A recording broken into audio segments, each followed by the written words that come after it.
நீங்கள் பார்த்துக் கொண்டிருப்பது உங்கள் விஜய்.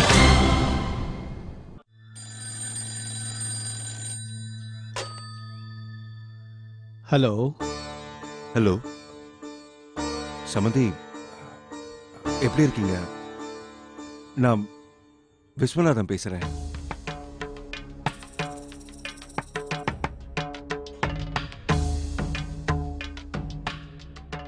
வணக்கம். சொல்லுங்க. நான் உங்ககிட்ட கொஞ்சம் பேசணும். சொல்லுங்க, என்ன விஷயமா பேசணும்? நேத்து நடந்த விஷயத்துக்காக நான் உங்ககிட்ட மன்னிப்பு கேட்டுக்கிறேன். உங்களுக்கே நல்லா தெரியும், அம்மா பழைய காலத்து மனுஷி. நானும் பழைய காலத்து மனுஷன்தான். அவங்க என்னை விட வயசுல பெரியவங்க. நான் அவங்கள மதிக்கிறேன். அவங்க சொல்ல வந்ததை தெளிவா சொல்லிட்டாங்க. அவங்க வாயிலிருந்து வந்த வார்த்தைகளை திரும்ப அவங்க எடுத்துக்க முடியாதுல்ல. இப்ப நீங்க அதுக்காக மன்னிப்பு கேட்டு புண்பட்ட எங்க மனசை மாத்த முடியாது. எங்க பொண்ணு தப்பு பண்ணிருக்கா, நாங்க இல்லைன்னு சொல்லல. அதுக்காக யார் வேணாலும் எங்க வீட்டுக்குள்ள வந்து வாய்க்கு வந்தபடி பேசிட்டு போயிடுவாங்களா? இப்ப நடந்த சம்பவத்தை என் வாழ்க்கை பூரா என்னால மறக்க முடியாது விஸ்வநாதன். சமந்தி, நீங்க என்ன தப்பா நினைக்காதீங்க. நான் உங்களை கஷ்டப்படுத்த போன் பண்ணல, மன்னிப்பு கேட்க தான் போன் பண்ணேன். அவங்க குணமே அப்படிதான். அவங்க ஏதோ சொல்லிட்டாங்க, ஆனா அது எனக்கு மிகப்பெரிய அவமானம். அதை நான் மறக்கவே மாட்டேன். அது மட்டும் இல்ல, கார்த்திகோட மாமியார் வீட்டுல இருந்து இந்த மாதிரி வார்த்தையை கேட்கறது ஒன்றும் ஆச்சரியம் இல்லையே. உங்க மன்னிப்பை கேட்டு கேட்டு எங்க காதே புளிச்சு போச்சு. நான் இப்ப போனை வச்சிடறேன் விஸ்வநாதன். வணக்கம்.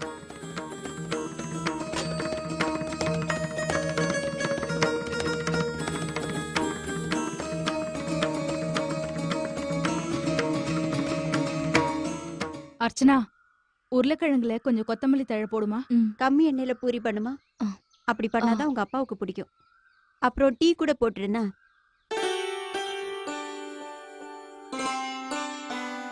என்னாச்சு? ஏதாவது கேட்க வந்தியா நீ? அம்மா, சொல்ல அர்ச்சனா. அது வந்துமா, நேத்துக்கு அப்பா என்னால தானே உங்க மேல கோவப்பட்டாரு.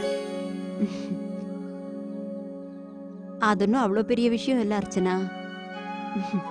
அது உங்க அப்பாவுக்கு என் மேல ரொம்ப நேரம் கோவத்தோட இருக்க முடியாது. நான் ஏன் அங்க போனேன்னு அவருக்கே நல்லா தெரியும். நாங்க சமாதானம் ஆயிட்டோம்.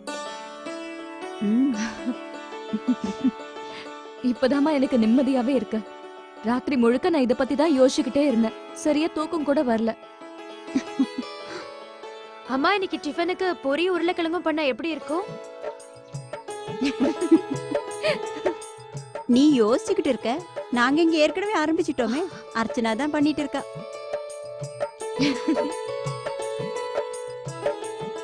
வந்தனா, இனிமே டிஃபனு தினமும் அர்ச்சனாவே பண்ணட்டும்னு. இங்க பாரு, என்ன ராதிகா, உன் வீட்டு சம்பிரதாயமே சரியில்லை. இந்த வீட்டு மருமக அவளா இல்ல அர்ச்சனாவா? மருமகளோட வேலைய மக தலையில போடாத. இதெல்லாம் வந்தனாவுக்கு சந்தோஷமா இருக்குன்னு நினைக்கிறியா? அவ இடத்துல இன்னொருத்தர் வந்து வேலை செஞ்சா அது நல்லாவா இருக்கும்? இல்ல பாட்டிமா, அப்படியெல்லாம் ஒண்ணும் இல்ல. இந்த வீடு எனக்கு எப்படியோ அப்படிதானே அர்ச்சனாவுக்கும். அனாவசியமா நீங்க எல்லாரும் சேர்ந்து என் வாயை கலறீங்க. இந்த மாதிரி எல்லாத்தையும் தலைகீழ செஞ்சுதான் இந்த வீட்டையே தலைகீழ மாத்தி வச்சிருக்கீங்க. இந்த பாருமா, இந்த மாதிரி வேலையெல்லாம் நீ செய்யக்கூடாது. இது அவளோட வேலை, அவளை செய்ய விடு. உன் அதிகாரமெல்லாம் உன் மாமியார் வீட்டுல மட்டும்தாமா. அம்மா, நீ வா வந்தனா, நீ போய் உன்னோட வேலையை பாரு. அப்புறம் அர்ச்சனா, நீ இந்த பக்கம் வா. வந்தனாவை வேலை செய்ய விடு. வந்தனா, இப்படி வா, செய்ய.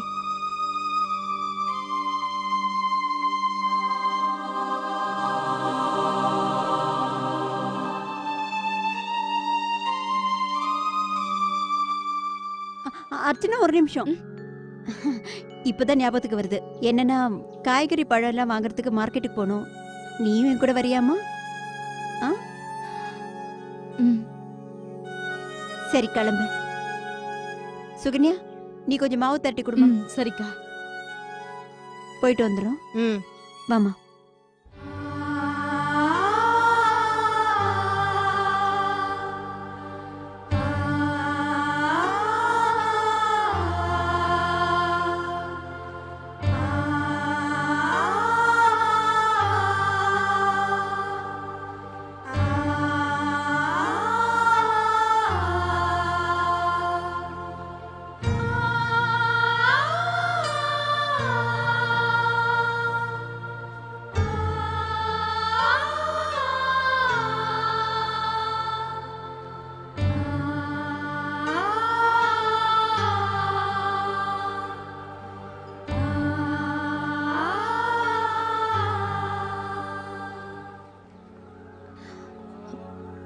எப்படி இருக்க மோகன்? ம். நீ எப்படி இருக்க? ம்.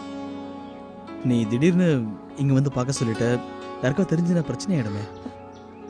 நான் அம்மா கிட்ட சொல்லிட்டு தான் உன்னை பார்க்க இங்க வந்திருக்கேன்.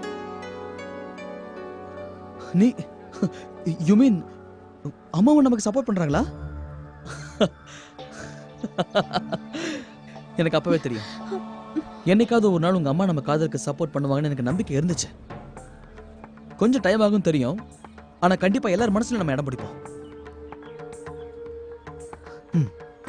இதுக்காக தானே நீ வருத்தப்பட்டு இருந்த? எல்லார் மனசையும் நம்ம புண்படுத்தக்கூடாது, நம்ம சந்திக்க கூடாதுன்னு. ஆனா எனக்கு தெரியும் நந்தினி, என்னைக்காவது ஒரு நாள் உங்க அம்மா அப்பா 2 பேரும் நம்ம காதல்ல இருக்கிற உண்மையை பார்த்து கண்டிப்பா ஏத்துப்பாங்க. நிச்சயமா ஏத்துப்பாங்க. நீ நினைக்கிற மாதிரி இல்ல மோகன். யாரும் எதுக்கும் சம்மதிக்கவும் மாட்டாங்க. யாருக்குமே இதுல விருப்பம் இல்ல.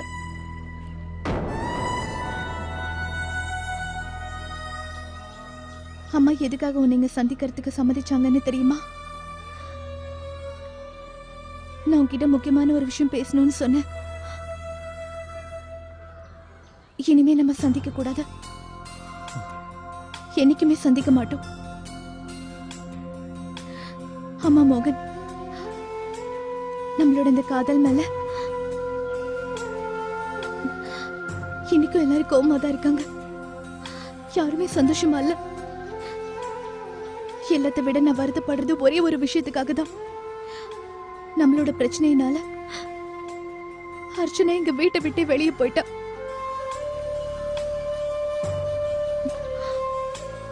நமக்கு கல்யாணம் ஆகணுங்கிறதுக்காக சந்தோஷமா கல்யாணம் பண்ணி வாழ்ந்துகிட்டு இருந்த அர்ச்சனா கார்த்திக்கு பிரிக்க நான் தயாரா இல்ல மோகன். மறுபடியும் அவங்க 2 பேரும் சேரணும். அதுக்கு நாம பெரியணும்.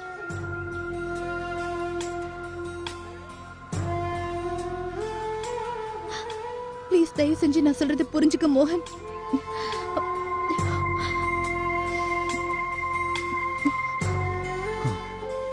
எனக்கு பெருமையா இருக்கு. என் ஸ்வீட் ஹார்ட் மனசு வேற யாருக்குமே வராது.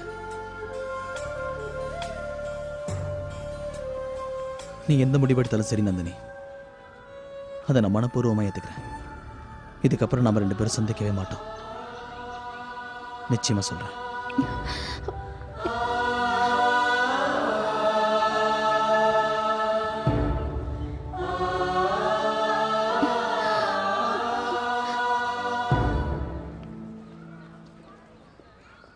ஏமா உங்க பாட்டி சொன்ன லிஸ்ட் எல்லாம் நாம ஒண்ணு விடாம வாங்கிட்டோம்ல?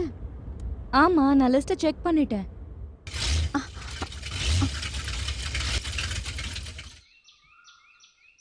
என்னாச்சு? இருங்கம்மா பாக்குறேன். சீக்கிரம் பாரு.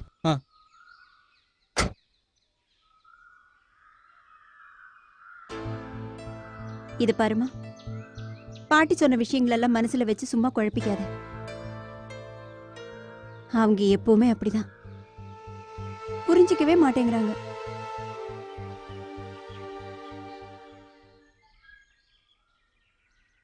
என்ன ஆச்சு பாலா? இருங்கம்மா பாத்துக்கிட்டே இருக்கேன்.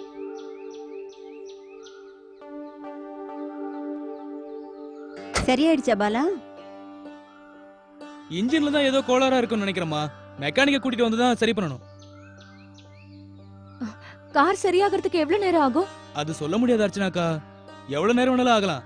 நீங்க ஒண்ணு பண்ணுங்க, வண்டியிலேயே உட்காருங்க, நான் போய் மெக்கானிக்க கூட்டிட்டு வந்துடுறேன். இல்ல பாலா, நீ ஒண்ணு பண்ணு. வண்டியில இருக்கிறதெல்லாம் எடுத்து கொடு, நாங்க ஒரு ஆட்டோ பிடிச்சு போயிடுறோம். நீ போய் மெக்கானிக்க கூட்டிட்டு வந்து வண்டி ரெடி பண்ணு. சரிங்கம்மா. ஐயோ, என்ன பண்றது? சரி வாமா வா. இந்தாங்கம்மா. வா. ஆட்டோ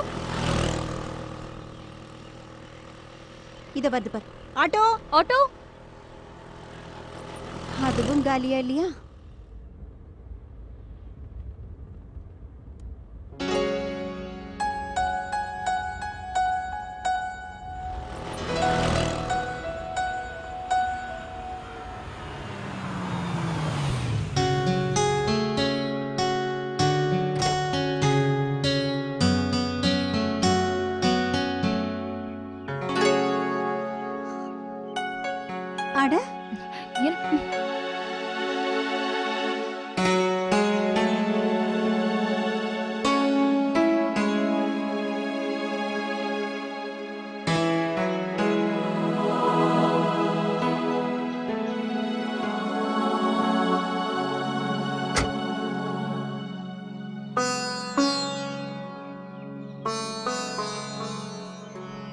ஆசீர்வாதம் நல்லா பண்ணுங்க. இருப்பா, நல்லா இரு. வணக்கம்மா. வணக்கம்.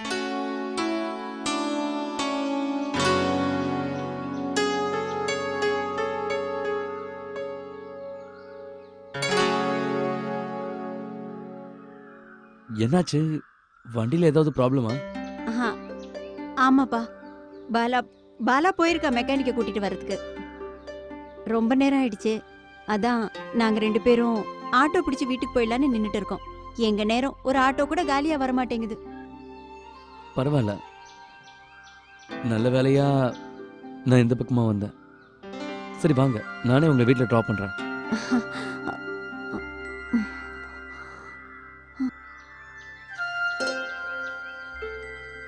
வாங்க. இந்த ரோட்ல எப்படியும் உங்களுக்கு காலியான ஆட்டோ வராது. அதுவும் இந்த மாதிரி இடத்துல நீங்க 2 பேர் மட்டும் தனியா நிக்கிறது நல்லதில்ல. வாங்க. உங்களுக்கு எதுக்குப்பா தேவையில்லாத சிரமம்? ப்ளீஸ் அப்படிலாம் பேசாதீங்கம்மா. தயவு செஞ்சு என் கூட வாங்க. ம், சரி.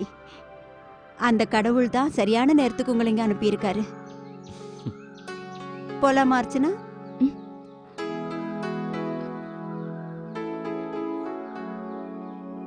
வாங்கம்மா.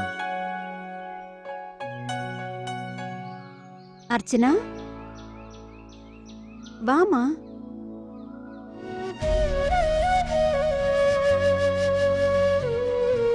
வாமா.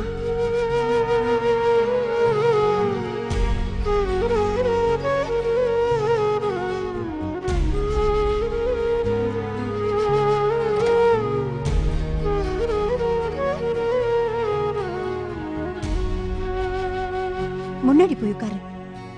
போமா.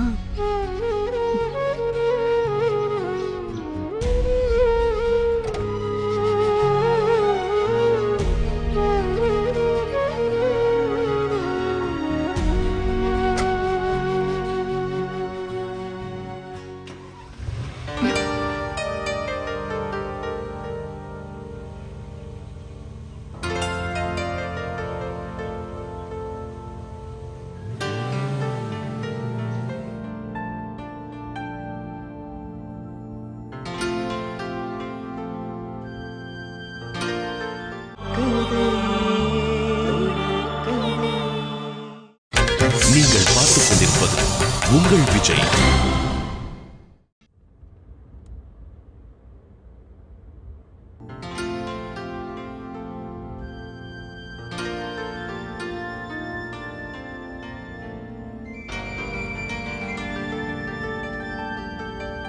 மாப்பிள்ள,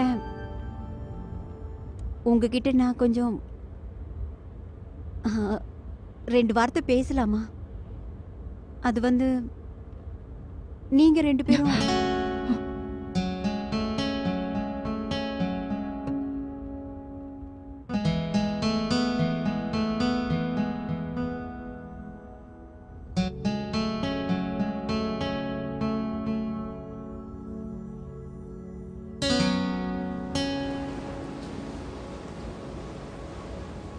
தலையில முக்காடு போடாத, அது உனக்கு நல்லா இல்ல.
உள்ள வாங்க மாப்பிள்ள, வாங்க. இல்லம்மா, எனக்கு முக்கியமான வேலை இருக்கு, அதனால நான் கிளம்புறேன். வரேம்மா. போயிட்டு வாப்பா, நல்லா இருப்பா. சந்தோஷமா இரு.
உங்ககிட்ட கொஞ்சம் பேசணுங்க.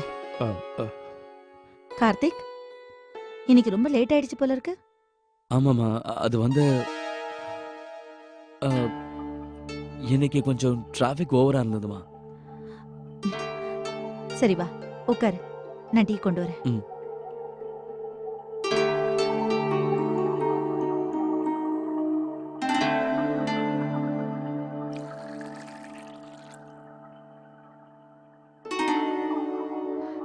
நான் பேசணும்னு சொன்னேன்ல, நம்ம பொண்ணு மனசுல என்ன இருக்குன்னு தெரிஞ்சுக்கிட்டா நல்லதுன்னு நினைக்கிறேன்.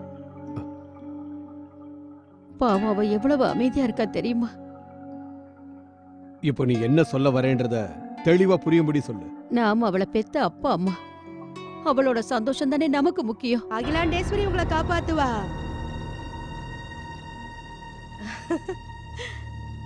சங்கரியா எதுக்கு வரா?